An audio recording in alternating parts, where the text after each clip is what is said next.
Assalamualaikum warahmatullahi wabarakatuh. Selamat siang semuanya. Yang terhormat Ibu Tutor dan teman-teman sekalian, perkenalkan nama saya Maulidiatul Aini dengan NIM 0433453886 dari Prodi Sistem Informasi UPBJJ Serang. Saya akan mempresentasikan diskusi 4 tentang keterampilan berbicara dengan mengambil topik COVID-19. COVID-19 atau Coronavirus Disease 2019 adalah penyakit baru yang disebabkan oleh virus dari golongan coronavirus, yaitu SARS-CoV-2, yang juga sering disebut virus corona. Kasus pertama penyakit ini terjadi di kota Wuhan, Cina pada akhir Desember 2019. Setelah itu, COVID-19 menular antar manusia dengan sangat cepat dan menyebar ke sejumlah negara, termasuk Indonesia. Agar penyebaran COVID-19 tidak makin meluas, beberapa negara memberlakukan kebijakan lockdown. Di Indonesia, pemerintah menerapkan kebijakan pemberlakuan pembatasan kegiatan masyarakat atau PPKM untuk menekan penyebaran virus ini. Gejala COVID-19 bisa muncul dalam 2 hari sampai 2 minggu setelah seseorang terinfeksi virus penyebabnya. Sebagian pasien COVID-19 juga ada yang mengalami penurunan oksigen tanpa adanya gejala apapun. Kondisi ini disebut happy hypoxia. Selain itu, beberapa laporan kasus juga menyebutkan bahwa sebagian pasien COVID-19 dapat mengalami ruam kulit. Untuk memastikan apakah gejala-gejala tersebut merupakan gejala dari virus corona, diperlukan rapid test atau PCR pada beberapa penderita. COVID-19 dapat tidak menimbulkan gejala sama sekali.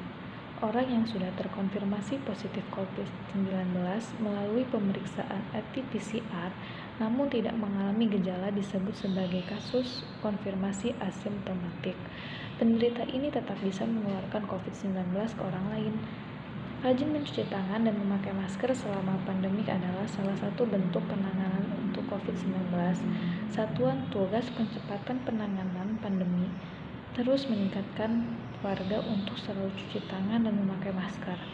Cuci tangan mengurangi penyebaran COVID-19 karena mencegah rantai penularan melalui droplet yang menempel di tangan. Droplet merupakan cairan dari tubuh manusia, seperti dari hidung dan mulut. Droplet tersebut dapat menempel pada berbagai macam benda, sehingga orang lain yang sebelumnya tidak terinfeksi jadi tertular akibat droplet. Itu sebabnya mencuci tangan adalah hal yang penting dilakukan selama pandemi. Sementara memakai masker dapat menghindari penularan COVID-19 melalui droplet yang menyebar melalui udara. Ketika seseorang penderita bersin atau batuk, droplet dapat menyebar melalui udara sehingga orang lain di sekitarnya akan menyebar. Kementerian Kesehatan menemukan beberapa kasus penderita tanpa gejala. Hal ini berbahaya karena penderita tampak sehat dan tidak dapat dideteksi kecuali menggunakan tes swab. Ini sebabnya warga dianjurkan mengenakan masker saat keluar rumah. Pandemi COVID-19 berdampak pada dunia pendidikan, termasuk pendidikan tinggi. Adanya wabah virus corona ini menghambat kegiatan belajar mengajar yang biasanya berlangsung secara tatap muka dirubah menjadi daring. Terdapat sebuah tantangan besar dalam pelaksanaan model pembelajaran jarak jauh. Salah satunya, Civitas Akademika belum terbiasa menggunakan sistem pembelajaran yang bersifat blended learning dan sepenuhnya online. Dalam proses pembelajaran secara daring tidak semudah yang dibayangkan. Banyak yang harus dipersiapkan dan dipertimbangkan demi tercapainya tujuan pembelajaran yang telah direncanakan. Metode pembelajaran blended learning dapat menjadikan salah satu solusi keterbatasan belajar dari rumah selama pandemi global COVID-19, di mana melalui sebuah sistem dosen dapat mengolah materi pembelajaran, tugas, dan menciptakan komunitas belajar. Akibat dari COVID-19 juga terjadi pada lansia yang rentan mengalami sakit lebih parah bila terkena COVID-19. Seperti yang kita tahu, penularan COVID-19 tidak mengenal batasan usia.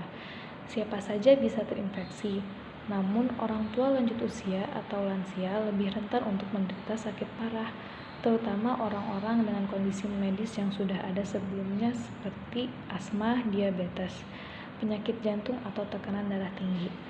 Lansia menjadi kelompok rentan sebab menurunnya sistem kekebalan tubuh seiring usia.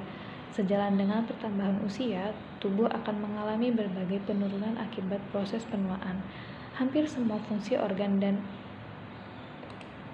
gerak menurun, diikuti dengan menurunnya imunitas sebagai pelindung tubuh yang tidak bekerja sekuat ketika masih muda. Inilah yang disebabkan mengapa orang lansia rentan terserang berbagai penyakit termasuk COVID-19. Sistem imun yang lemah, belum lagi ditambah penyakit yang diderita sebelumnya, dapat meningkatkan risiko kematian akibat COVID-19 pada lansia semakin tinggi. Pandemi COVID juga berdampak pada nasib pedagang kaki lima yang menyebabkan kerugian pada berbagai sektor, mulai dari wisata, transportasi, perekonomian negara, sampai pedagang kaki lima semenjak aturan karantina atau pembatasan sosial berskala besar atau PSBB, semua warga dianjurkan untuk membatasi intensitas keluar rumah. Oleh sebab warga jarang keluar rumah, pedagang kaki lima sepi pelanggan. Bahkan beberapa dari mereka tidak dapat berjualan karena dilarang oleh pemerintah setempat, sementara pedagang kaki lima yang masih boleh berjualan di beberapa daerah menanggung risiko besar ketika membuka lapaknya. Pedagang kaki lima berbeda dengan warung atau rumah makan yang memiliki bangunan khusus untuk berjualan. Mereka harus berkeliling atau menetap di sudut-sudut ramai kota. Pandemi menyebabkan penghasilan mereka berkurang secara drastis. Oleh karena itu, mari kita bersama-sama mencegah terjadinya penyebaran COVID-19 dengan cara menerapkan physical distancing, yaitu menjaga jarak minimal 2 meter dari orang lain dan jangan dulu keluar rumah kecuali ada keperluan mendesak. Menggunakan masker saat beraktivitas di tempat umum atau keramaian termasuk saat pergi belanja bahan makanan. Rutin mencuci tangan dengan air dan sabun atau hand sanitizer yang mengandung alkohol minimal 60%, terutama setelah beraktivitas di luar rumah atau di tempat umum. Jangan menyentuh mata, mulut, dan hidung sebelum mencuci tangan. Meningkatkan daya tahan tubuh dengan pola hidup sehat, misalnya olahraga rutin dan berkonsumsi makanan bergizi serta suplemen. Hindari kontak dengan penderita COVID-19, orang yang dicurigai positif terinfeksi COVID-19 atau orang yang sedang sakit demam, batuk atau pilek. Tutup mulut dan hidung dengan tisu saat batuk atau bersin, kemudian buang tisu ke tempat sampah, dan jaga kebersihan benda yang sering disentuh dan kebersihan lingkungan termasuk kebersihan rumah. Sekian dari saya, terima kasih, mohon maaf apabila ada kekurangan. Wassalamualaikum warahmatullahi wabarakatuh.